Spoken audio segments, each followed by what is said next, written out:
Right, so today I'm gonna use the Nilfisk Water Suction Kit. I think it's a very useful accessory. I have multiple uses of it in mind. I'm just gonna demonstrate first on these two buckets of water, and after that I'm just gonna use it on my rainwater collector, and I'm gonna show you one or two other places where I'm gonna find it really useful. So, comes in a very nice box. As you can see, that part, this part here, and this part basically, this is the one which goes into the water source. So I'm just gonna connect it that way.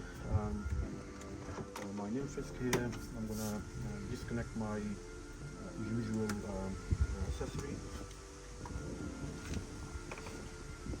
Here, it just connects nicely here. As you can see, it's a piece of cake really, and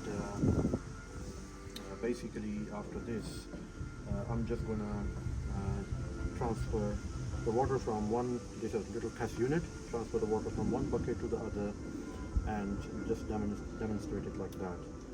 So, go. Okay, so.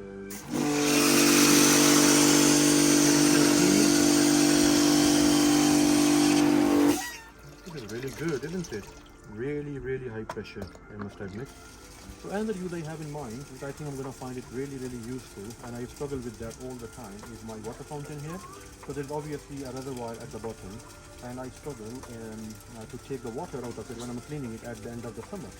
Obviously it's summer and I don't need to clean it now, but for demonstration purposes, there's a water reservoir down there, and I remove all these, obviously there's lots of leaves here now, but I remove the stones and the leaves and everything, and then I open up, the sort of the lid opens up from the reservoir, and I struggle. Previously I used like small pots or something like that, a cup maybe to take the water out of it, but this is really going to make it very useful, you know. So just stick it in and take all the water out of it and pour some new water, clean water, and then clean it 2 times, and I think this is going to be really useful here. I'm not going to do it now because it's summertime and I have already cleaned up last summer, and towards the end of the summer I'll be cleaning it, but I think this is really a good, this is going to be a really good use of this for me here. So another use of this in my mind is, you can see it's a slopey here, so when it rains heavy, a lot of water gathers there and it goes into the garage as well. So and the use I have in mind is to basically use it here and then suck the water into the drain, and I think that's going to be really useful because sometimes the rain is so heavy that the water gathers here or gathers in, a little bit inside the garage as well. So this is another application I have in mind where I am going to find this